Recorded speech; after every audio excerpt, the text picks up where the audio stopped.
These are the last 3 films you saw. We put them in that order on purpose. Eva's making his way down from on top. And to lead the conversation, please, well, always happy to have him here, Lawrence Cutter-Long. Thank you, Lawrence. Thanks, Isaac. Hi, everybody. How's it going? It's a great program.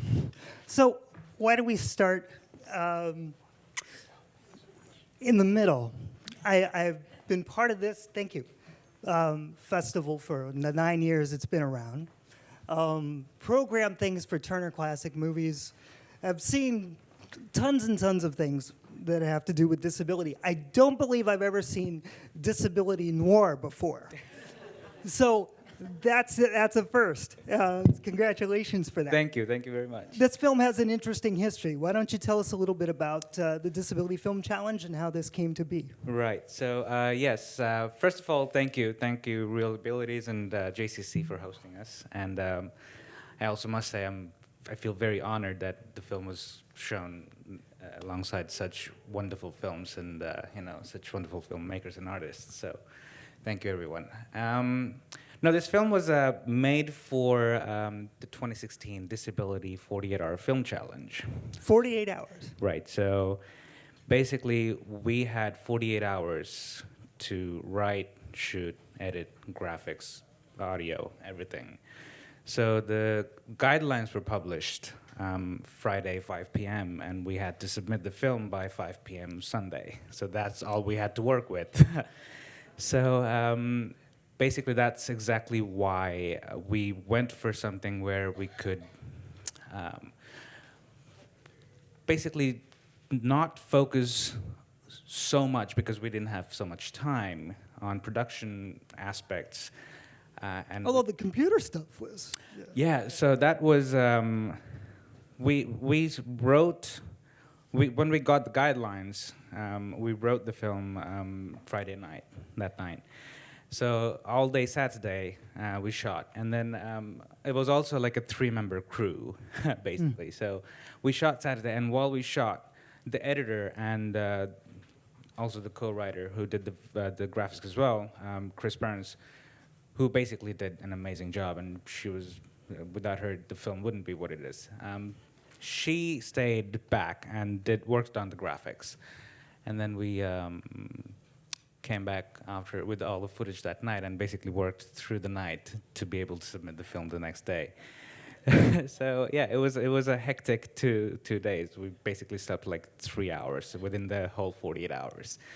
But then I was excited. It was a wonderful and challenging project. It was it sounded like a worthwhile film to do, worthwhile project to do. And David Harrell, who's the producer and who also played Lefty, he works a lot with actors and artists with disabilities, and he does advocacy work for them. So he was really interested Or in Alliance for Inclusion in the Arts. Right? Exactly, yes. So he works with that organization, and I worked with Chris Burns before, and they approached me asking if I was interested, and I was on board right away. I was like, that sounds like a wonderful thing to do. So yeah, and then I'm very fortunate that it got the kind of reception that it did, because it went to the Holy Shores Film Festival after that. It screened, well, during the last days of President Obama's administration, when they had the Disability Summit in D.C., sponsored by the White House. It got screened there, and now I'm very honored that it's screening here. So, and David's actually in Australia right now. He went for the Focus on Ability Film Festival in Sydney, where he won Best International Actor, representing the film there right now. So, yeah, this film did pretty well, and pretty good for a weekend. Yeah, pretty excellent for a weekend. It was a wonderful, wonderful experience, and I'm very thankful to everyone. The work is wonderful. So thank you. And you've got a whole new category, a whole new genre.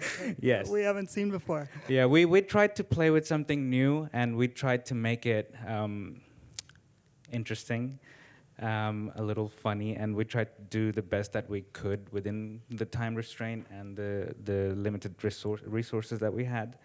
So I hope everyone likes it, and yeah, I hope we were able to present with you with something that gave you some joy and laughter and pleasure. I mean, the film did win the competition. It won Best Film in the film challenge. But so far, I think the best reaction has been when we watch it screen somewhere and people just laugh and actually respond to what we tried to do. Yeah. I think that's the best, result. for That's when any you know it's film. worked. Exactly. Yeah, Yeah. thank you. Thank you so Yeah, much. and all three of these films work beautifully. Another thing that you don't see much, I think, within sort of the pantheon of disability in film is you don't see disabled parents, you don't see disabled kids, you don't sort of see them together, right? And so you had something really unique here with the father and the son. Talk a bit about how that film came to be. Yes. Hello. My name is Ivo. Thank you so much for coming. This is my first screening, me being present. Yes. Welcome. Yeah, thank you. Yes. I'm a person who stutters.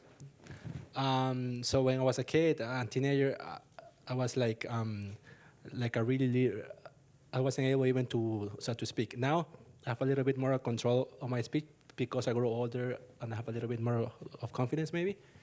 But as I grow older, I ask myself, what if if I have a kid and he doesn't stutter and I stutter, how will he respect me? So that was the seed for me to start exploring. So I went to FSU Film School. I just graduated, and this was my thesis film, and I really wanted to write something personal and something that I can relate to and something that I know. I'm not a father, but I know fatherhood. I know a person who stutters, so that was the seed of the story. Yeah.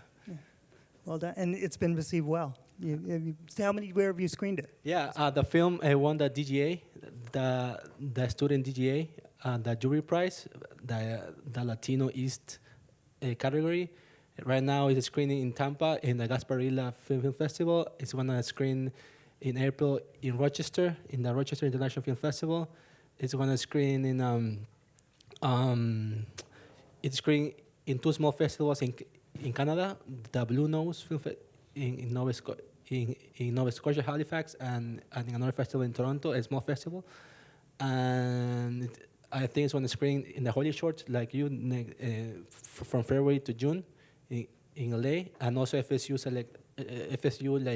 organizes selects the best films of the year of the student films, and they organize like 3 film festivals in LA, Atlanta, New York, and the Stutter is one of those. And I had fun. I want to be a director one day. The first director of Stutter. I think you are one. Yeah. So I had fun. I learned a lot, and it was a big challenge because Rodney, the main actor, he's a non-actor. He's a person who stutters.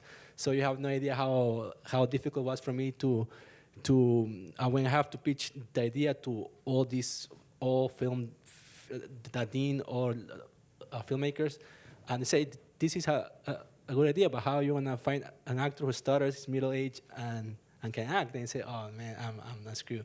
So I was looking for, and I went to FSU Speech Clinic. I found this guy, and I said, hey, you're perfect. I saw him, and we rehearsed for 6 months, and I think he worked a little bit. The son, the kid, he's a professional actor from New York, a SAG actor. But Ronnie, he works for the government of Tallahassee, and he's in charge of the child office, something like that. And every Friday he speaks to the governors. So I don't know how he does it because his stutter is pretty heavy. It's pretty heavy, and for some people, they manifest a stutter in a different way, because for now I think stutter is a mystery. So nobody knows what's going on. So some people get cured, some people don't. So I really want to like grab this science fiction Yeah, the white vibe noise of the was idea. the first time I'd ever heard that. Yeah, as the a white noise, therapist. for example, if I put myself right now headphones, although my stutter is mild, but if I put right now headphones, and listen to white noise, I will be 100% fluent, because I think it's a trick. What you're hearing, It's a way to trick your brain. Yeah. So it's a mystery too. So I explored that a little bit in the film, but I really think what I wanted to do is I don't want to make a film about stuttering. I want to make a film about people. Right. about people, Yeah. about a father and a son. Yeah. So and the stuttering is kind of Right. the story. Yeah. That's the beauty, right? Is you can make a film that has elements about disability. 20% of the population are disabled, but you never see them in films. But you're telling the story, and disability is sort of woven into the fabric in the same way that the job is, or the school is, or any of those other elements. So, thank you. Yes. No, thank you. And your film has a great backstory too. It has a connection to this festival. And Rich, who had a film here last year, why don't you tell folks how his day came to be? Yeah, so I was here last year. I had a feature here called Happy 40th, and I actually didn't really know about this festival, and the lead character in my film was a woman in a wheelchair. The lead character was a woman in a wheelchair, and so this festival, it was on the festival circuit, and they reached out to me, and that's when I was made. And the character uses a wheelchair, right? the character. Yeah. Excuse me. The character uses a wheelchair, but the actress. No, so that's the case. So Yeah. it was an actress that was not in a wheelchair, that was in a wheelchair in my film. I had written the film, and I didn't have the intention of the lead actress in a wheelchair, but as I was writing, I was trying to think of things that sort of were inhibiting. I don't really know how to explain it. And then suddenly I decided, I will put it in a wheelchair, and it sort of spoke to what I was trying to say for part of the film. So that was a little bit controversial because she wasn't in a wheelchair, and I actually never really thought about, people said after the film was done, when this festival reached out to me, I just never really thought about the lead character being in a wheelchair as being anything really different. I honestly didn't think about it. So anyway, I was really blessed, and that the festival reached out to me, and I was here last year with the feature because it was life-changing. This festival was life-changing. It's like, it's emotional to me to talk about it. We get emotional here. It's okay. So the man that plays, he doesn't play, his name is Rich, who plays Jed.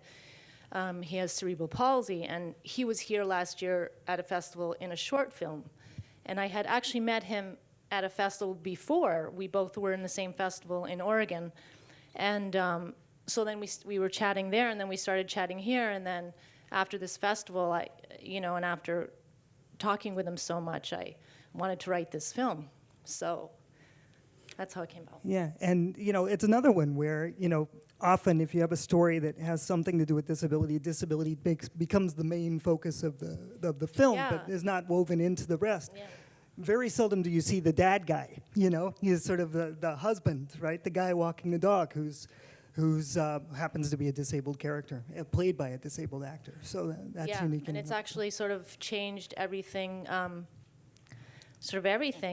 Another feature that I've written, and there's a directing job that I'm trying to get that, and when I read the script, I think of the different characters and who really outside of, because growing up Asian, I was a minority, but then now I'm trying to think of even past, just sort of everything and all encompassing. So it's changed the way, as a director and writer, just the way I look at everything. So I'm really grateful. Yeah.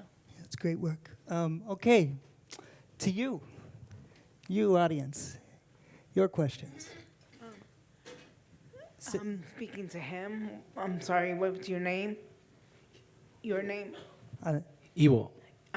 Evo. I wanted to And know what's your how- name? I'm sorry, my name's Martha Mendez. I wanted to know the actor who wasn't an actor, who played the father. Has he seen the film? And then has he been to any of these festivals What does he think about the outcome of the film? And right now, he's representing me in Tampa, so we're like in festival at the same time. And I was a little bit scared because he saw the first cast in the big screen, so I was a little bit scared of putting him in certain position, of seeing him stuttering On the like big he screen, does. yeah. But he was happy. Was like really little scared, and he said he was happy because he's really like confident. He knows he stutters, and he will always stutter. And for him was a way to come into terms with his disability. Disability. Yes, I was a little bit scared, but he was really happy with the product. And now I think he's going to another festival, and now he's taking his whole family. He's from St. Petersburg, and he's taking all his family to watch the film in Tampa. So it's going to be tomorrow, Sunday. So yeah, it's good. So from government bureaucrat to, who knows, film festivals all over. Yeah, next, anybody else? We've got about 5 minutes. Yeah, okay.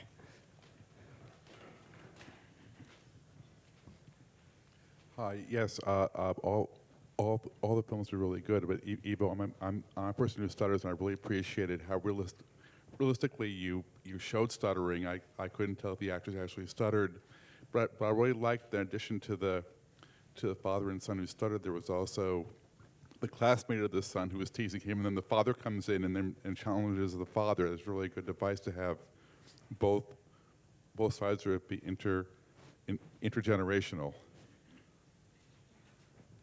Thank you. Thank you so much. So as we saw, when people stutter, that increases the chances of people getting like more bullied. I'm sorry, go again? When a person stutters, does that like increase the chances that someone else could like bully you? Yes, because everything plays around ignorance, right? Some people that ignore a lot of things about stuttering. I don't know if it increases, but a lot of teenagers I think if you look at the studies, you'd find that people who stutter have a in the higher studies, chance yes, of being yes, I think so, because it's a thing that is not now. It makes one now an it's more outsider, common. okay. Now it's more common, but yeah, but I think teenagers that stutter, they tend to be bullied. I was bullied a lot. Yeah. But And you could see where the kid got it. He got it from his dad, right? You could sort of see the yeah, some bully. people say it's genetics. Some people No, but not get the it one stuttering, family. but the behavior of the Yes. the sort of bully kid. yeah, the right? father is Yeah. a bully, so his son is a bully. So it also explores this idea of bullying. So, Yeah. but I think yes, if you're a teenager who stutters, you have more chance to be bullied. I don't know why, because people ignore things about stuttering, but Hopefully, Yeah. this can raise awareness. yeah, that's the idea. Some of that can change. Sorry, I find that to be actually a theme that I've been seeing in a lot of movies here in ReelAbilities this year, and I would have to think back at past years, that bullying and disability definitely, we know, go a little bit hand in hand, and seen some unfortunate examples of that even in the campaign this year for presidency. And that's something that's definitely something that we're looking to change, and I feel has an organization that kind of sees ReelAbilities as a way to challenge bullying. Hello, I have a comment. Great question, or kind of going off of that, is one thing. No, it's a really question to talk about empathy in the last bit on autism and just a lot of hypocrisy. The capacity for kindness and both cruelty by humans always puzzles me. And they'll probably find adults, children, any reason for difference to attack. It's kind of a hen-pecking mentality. If like one chicken has all blood on its feathers, the rest attack it. But there's a great tone in there of resilience. I loved how in the one about the guy who's stuttering, how even when the other father's bullying him, says like no matter what you do, I'm going to stay here. And even in the other one, when the guy's walking his dog, and it's like, oh, was that your sister lives there? Like, who's the woman? Like, my wife. It's like, oh, yeah. I mean, that's a great example of a microaggression. But in each case, staying for the speech, and the other one that, he's got a wife, he's got a job. I think you mentioned having a daughter, a dinner party hanging in. There's a saying, the best revenge is living well. And I think that's kind of nicely shown in these, because just needing to rise above it. Because, bullying is a problem everywhere, but I'd say it's amplified greatly in disability populations. Right, and I think the more people see it, the more they're aware of it, the more it's sort of normalized, if you will, right? People living their lives, their everyday lives, the less you're going to see that happening. It's going to be less inclusive. And if I may interject, I think one of the common themes I noticed throughout all the films is that it's not about the disability. The people just happen to have a disability, but everyone's just living a regular, normal life, and that was. To me, that's how I took it. That seemed to be the focus, and that should be the focus. Yeah. I think, there's a meme that's sort of out there on the internet that says, see the person, not the disability. And I say, well, if that's all you're seeing, you're only getting half the picture. I think what's unique about these films, and I think where we're going as a society, is that disability gets woven into the story in the same way that gender is, in the same way that ethnicity should Absolutely. be. It's You don't just forget it, another you don't push it aspect, aside, but you don't overplay it either. Right, It absolutely. becomes part of the fabric. Yeah. Just before we finish, and I want to thank these three fabulous filmmakers for being here with us. Thank you. Of course, acknowledging the other films that were screened here. There were some earlier programs today, but just in this one, just like I just want to take a moment to talk about a film that came out of Iraq, and of course stars a boy that obviously is suffering from the consequences of the war there. And what a important statement that was for us to bring this film here, and hopefully had an impact, and actually has been playing very nicely to some of our audiences when we show this film, just as kind of a preview to the festival. And it's great how people manage to relate to that film. I mean, such a different part of the world, but yet something so relatable, because I think it does really speak beyond the disability. Yeah. And universal themes, friendship, belonging, soccer, right? That one doesn't work in America as well, but sure elsewhere. Folks, thank you so much. Lawrence, thank you for leading us. Thank you. Lawrence will be back later to introduce Kills on Wheels. Thank you all. Next up in this room, actually starting very, very soon at 6 o'clock, is American Veteran a documentary. Please join us for that. And we're going to have a conversation with the director right afterwards. It's a fabulous film. All the films this week are fabulous. Please help us spread the word and grab our survey.